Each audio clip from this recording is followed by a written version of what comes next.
Bonjour à tous et merci de nous rejoindre pour cette nouvelle page d'information. Autosuffisance en riz, il faudra au moins 600 milliards de francs CFA à la Côte d'Ivoire pour atteindre ses objectifs. Et 2026 devrait être l'année qui marque ce virage important. Mais selon le Conseil national de la balance des paiements, le pays affiche des comptes déficitaires à hauteur de 300 milliards de francs CFA. L'éducation multilingue, un pilier de l'apprentissage intergénérationnel, c'est le thème de l'édition 2024 de la Journée mondiale de la langue maternelle. En Côte d'Ivoire, la ministre de l'Éducation nationale et de l'alphabétisation a dressé le bilan. On en parle dans cette édition. Et puis au Kenya, voici déjà une semaine que le pasteur évangéliste autoproclamé Paul Ntengi Mackenzie et ses co-accusés ont entamé une grève de la faim. Ils protestent contre leur détention provisoire. Ils sont accusés de la mort de 429 personnes dans la forêt de Chakaola. En avril dernier, un charnier avait été découvert vers Kilifi sur la zone kenyane. Il s'agirait essentiellement de fidèles chrétiens qui seraient morts de faim.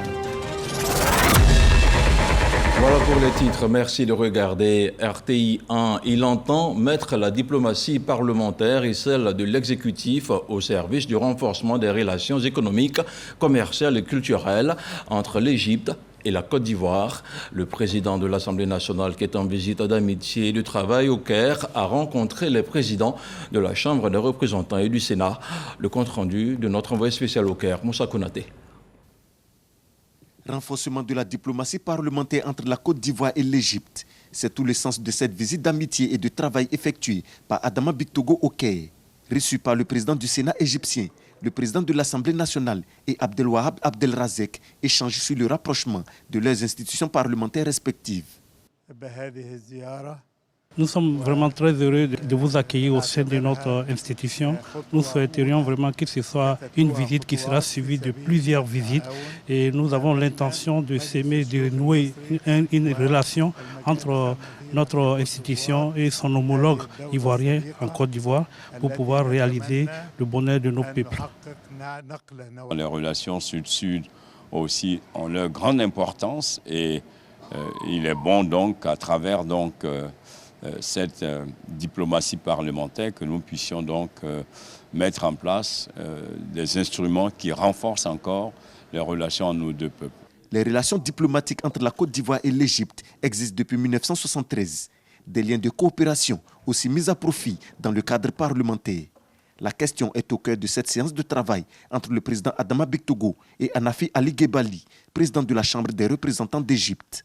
Cette visite s'inscrit dans la dynamique de l'excellence des relations entre le président Alassane Ouattara et le président Abdel Fattah. Donc ceci n'est qu'une logique. Nous repartirons avec beaucoup d'espoir pour la suite et nous restons convaincus que les deux pays vont encore plus renforcer leurs relations.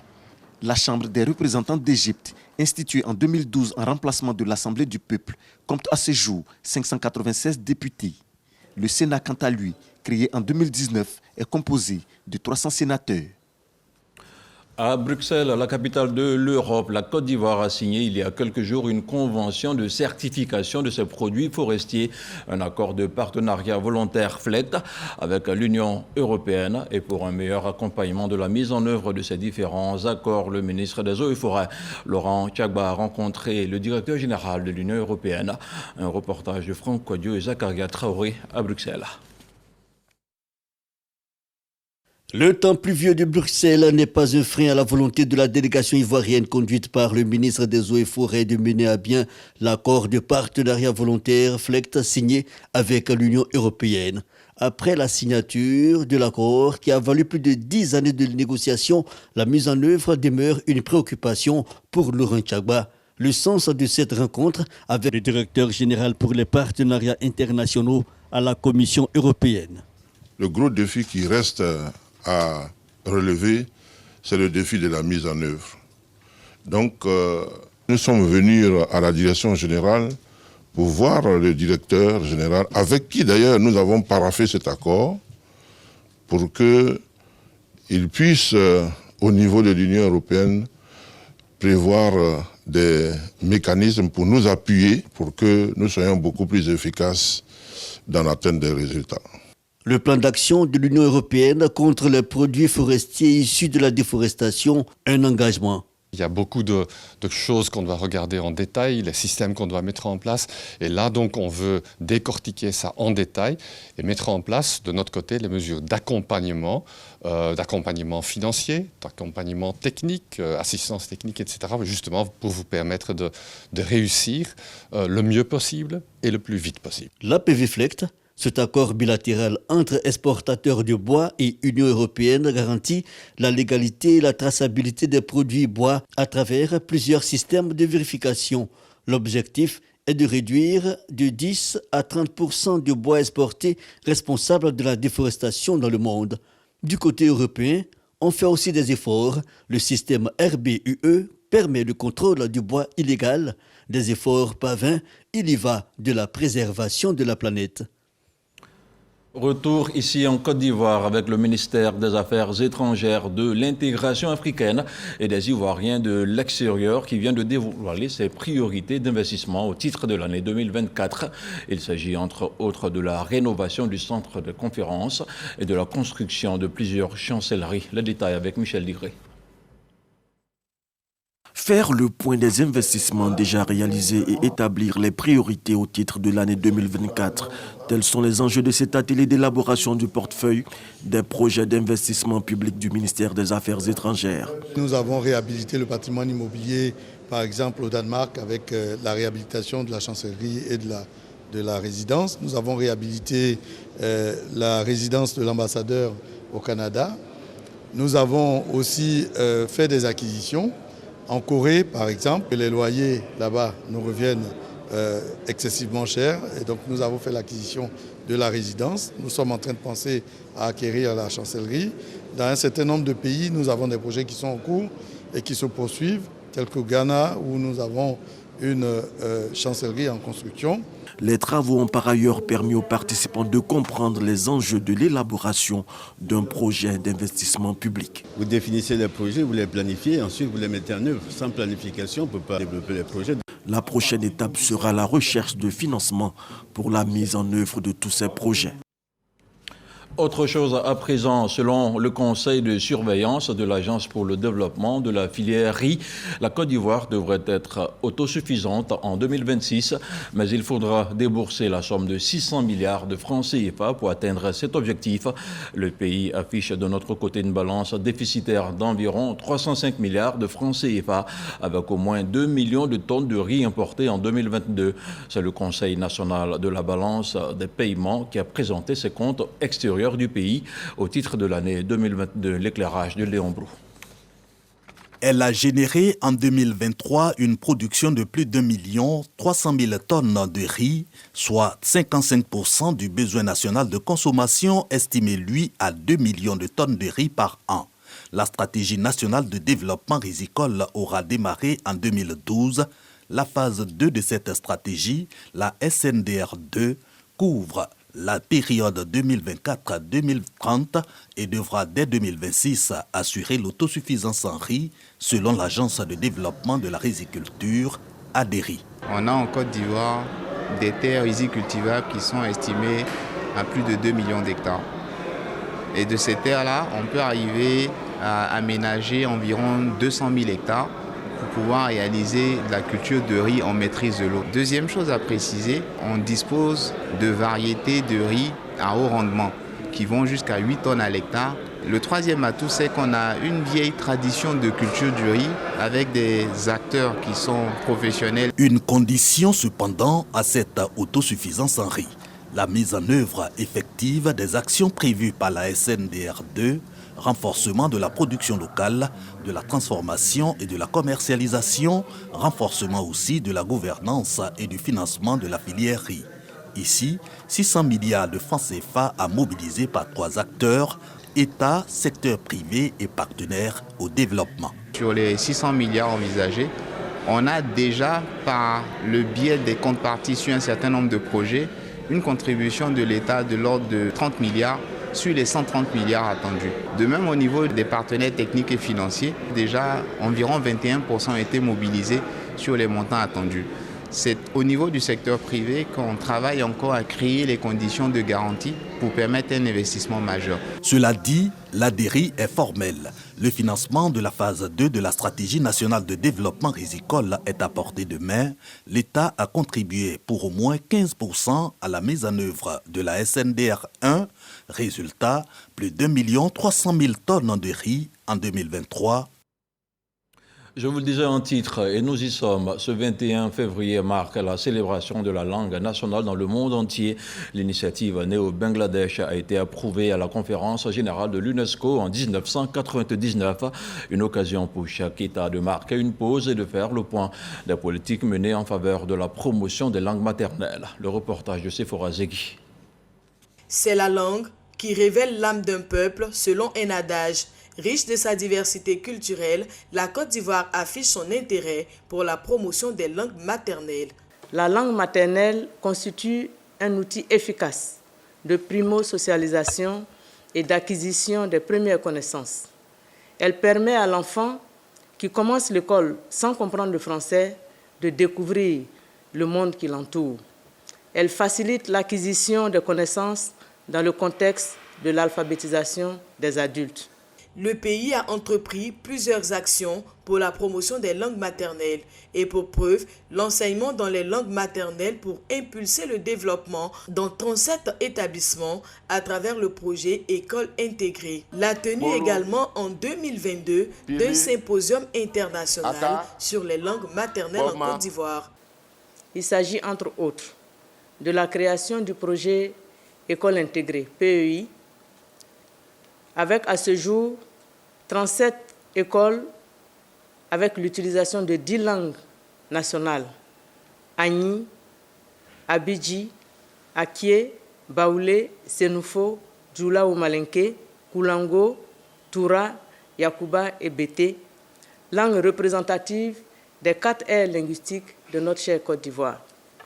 Il s'agit également de l'adhésion en avril 2015 de notre pays à l'initiative École et langue nationale en Afrique, de la francophonie avec 11 autres pays africains. Pour la Journée internationale des langues maternelles, le gouvernement ivoirien entend intensifier davantage l'apprentissage dans les écoles pour une meilleure valorisation des langues maternelles.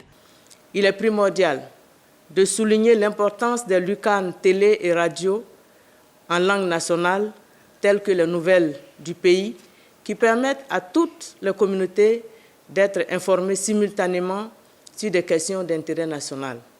L'utilisation des langues nationales et maternelles dans le système éducatif, respectivement au primaire et dans les cours d'alphabétisation, demeure une option gouvernementale pour l'amélioration significative de la qualité des enseignements et des apprentissages. Approuvée par l'UNESCO en 1999, la Journée internationale de la langue maternelle vise à promouvoir la diversité linguistique et l'éducation multilingue dans le monde. On parle maintenant de santé avec le Centre médical des armées du JSPM, le groupement des sapeurs-pompiers militaires qui vient d'être mis en service. Il a été rénové et équipé par le Fonds de prévoyance militaire qui a bénéficié de l'appui de la Direction de la santé et de l'action sociale des armées. Le plateau technique de ce centre permet, entre autres, d'administrer des soins de médecine générale. Il permettra aussi une prise en charge sanitaire efficiente du militaire et de sa famille. Walter Amadouata. 5 mois ont suffi pour la rénovation du centre médical des armées du groupement de sapeurs-pompiers militaires de l'Indigné, c'est dans la commune d'Adjamé. Le Fonds de prévoyance militaire, FPM, en collaboration avec la Direction de la santé et de l'action sociale des armées, a investi plus de 207 millions de francs CFA, soit 47% pour les infrastructures, 34% pour l'équipement et 19% pour la formation des personnels de santé. Pourquoi le FPM entreprend de réhabiliter les centres de santé?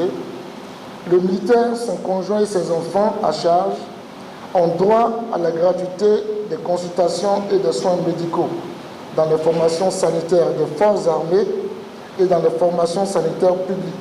À la mise en service de l'établissement sanitaire, le général de corps d'armée, Lassina Doumia, chef d'état-major général des armées, souligne la qualité de l'ouvrage et les avantages pour la grande muette.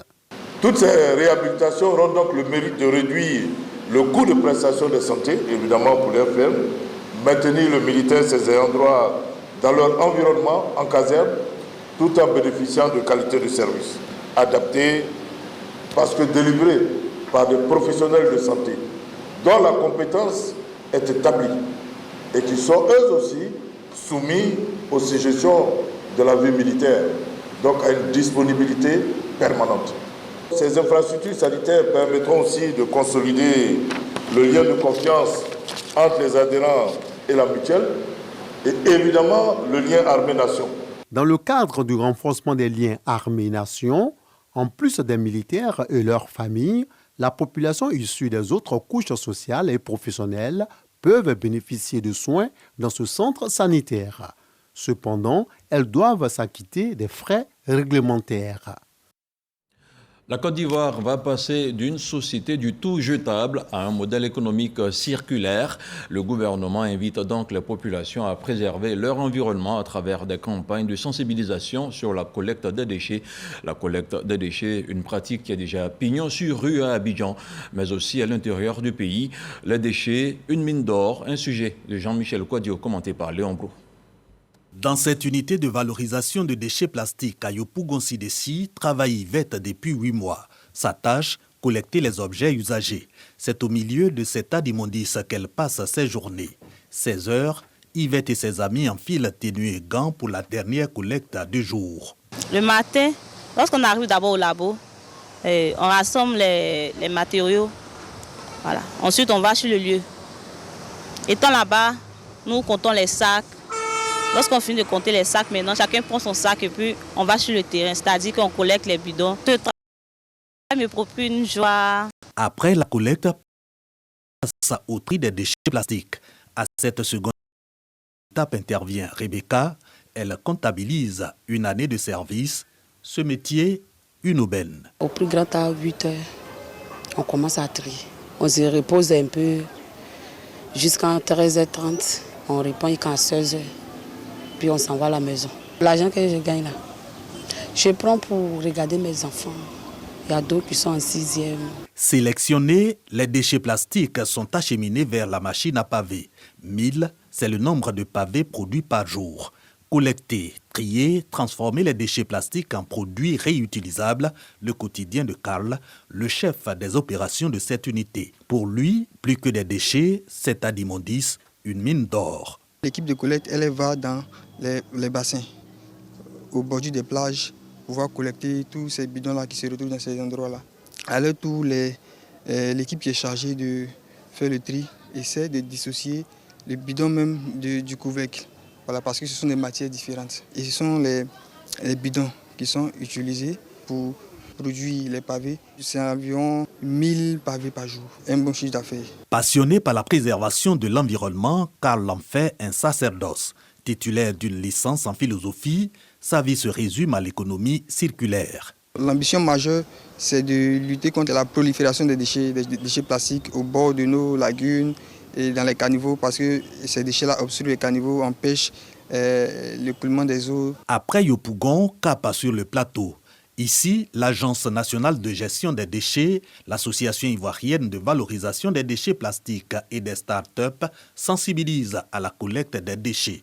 Plus de 6000 tonnes collectées en 2023 à Abidjan et à Bouaké. Nous avons donc procédé à la sensibilisation sur la collecte, procéder à la sensibilisation sur le tri également et faire en sorte que nous puissions collecter dans les bassins versants, par exemple, les déchets plastiques et faire en sorte que ces déchets-là soient transformés au niveau des structures appropriées. La valorisation des déchets est l'un des éléments clés de la politique nationale de gestion des déchets. Il est bien indiqué de passer à une phase de transformation de ces déchets-là afin de réduire l'impact des déchets sur nos infrastructures. Il est prévu aussi également pour le cours des prochaines années de construire dans chaque région de la Côte d'Ivoire ce que nous appelons une intercommunalité.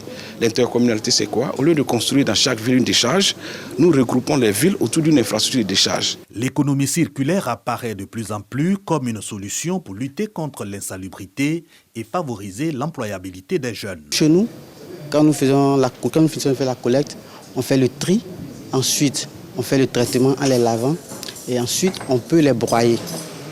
Quand vous les broyez, ça devient des broyats ou des granulés. En deuxième position, vous pouvez les compacter et ça devient des balles compactées. Et en troisième position, on peut les transformer en des pavés. Et c'est un nouveau domaine qui produit beaucoup d'emplois. Si le domaine est mieux organisé, il y aura beaucoup d'emplois qui peuvent être créés. Voilà. Et c'est surtout le côté d'emploi qui m'a motivé à créer une entreprise pour pouvoir participer à la lutte contre la pollution plastique, à la lutte contre le chômage et à la protection de notre environnement. Actuellement, nous avons 25 employés. De 242 millions de tonnes en 2016, le volume mondial de déchets plastiques devrait atteindre les 3 milliards 400 millions de tonnes en 2050 selon la Banque mondiale. Face à une telle prolifération, une solution s'impose, l'économie circulaire. Je vous invite à présent dans la région du Hambol avec le président du conseil régional qui a présenté son programme de développement. Il comprend 42 opérations majeures pour un coût global de 6 milliards de francs CFA. Une correspondance de Kader Sogodogo. Les forces vives de la région du Hambol en réunion pour dégager les priorités de développement au titre de l'année 2024. Elles sont autour du ministre Khalil Ibrahim Konaté, président du conseil régional. Il est à relever 42 opérations dont les grandes lignes sont l'éducation, la santé et l'hydraulique. Un programme triennal pour un coût de 6 milliards de francs CFA qui mentionne également l'emploi des jeunes. Nous avons fait donc passer les montants que nous allouons à la jeunesse de 15 à 30 millions de francs CFA. Et des projets très structurants sont en train d'être montés en direction de la jeunesse. Ils devront rembourser pour nous permettre de répéter l'exercice avec d'autres jeunes. Une vision partagée par la société civile. Tout le monde peut arriver s'il se concentre, qu'il met du sérieux dans ce qu'il fait. Donc aux jeunes du Hambol, qui chacun dans son domaine puisse faire des projets pour qu'on puisse les venir en aide. La Coupe d'Afrique des Nations de football, CAN de l'hospitalité, a occupé une place importante au cours de cette réunion avec en prime la reconnaissance du Hambol au chef de l'État. Remercier son Excellence, Monsieur le Président de la République, pour les efforts consentis dans l'organisation de cet événement sportif majeur mondial, mais surtout africain, de sorte qu'aujourd'hui, bien entendu, nous sommes heureux d'être sur le toit de l'Afrique. Après la CAN, place au travail. Le président du conseil régional du Hambol, le ministre Khalil Ibrahim Konaté et ses collaborateurs entendent répondre présent à tous les défis de développement. Développement toujours. Plusieurs jeunes du village de Fiassé dans la sous-préfecture de Yakassé à Tobrou ont rencontré le vice-président du CESEC avec le professeur Joseph Seka. Ils ont parlé de développement. Ce dernier a saisi l'occasion pour exhorter les jeunes à s'impliquer davantage dans le développement de leur localité tout en initiant des projets pour garantir leur autonomie. Le compte-rendu d'Herman Yamia. Porté en triomphe sur la place publique, Alain Apiatsé est le nouveau président de Fiassé, un village du département de Yakassé à Tobrou. Investi ce jour par le vice-président du Conseil économique, social, environnemental et culturel, Joseph Seka, il s'est engagé à mener des actions fortes pour donner un coup d'accélérateur au développement du village avant d'inciter les jeunes à s'investir dans l'entrepreneuriat. Actuellement, nous allons mettre un bâtiment pour les élèves de la maternelle, au niveau de Diango Fiassé. Voilà, et puis ensemble aider le village, voir comment assainir un peu le village. Nous devons aider des entrepreneurs réels, des entrepreneurs forts. Nous ne devons pas baisser les bras. Donc je donne vraiment un conseil à la jeunesse, c'est de vraiment se battre. Être comme l'entraîneur de Côte d'Ivoire FAMS. Plusieurs intervenants, dont Victorien Kokoni Seka, parrain de la cérémonie, l'ont invité à la maturité en prenant de la hauteur dans l'appréciation des obstacles qui pourraient se dresser sur son chemin. On va certainement t'injurier, te calomnier, mais tu dois demeurer le chef. Tu dois être un leader.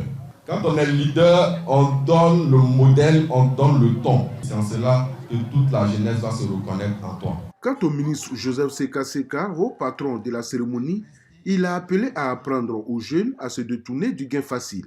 N'entrez pas dans la recherche de bien facile. Je le dis haut et fort que je ne veux plus voir ce qui se passait ici, à Fiassé et dans d'autres villages, où les présidents de jeunes s'érigent en collecteurs d'impôts, en érigeant des barrages sur nos routes pour rançonner, pour racketter.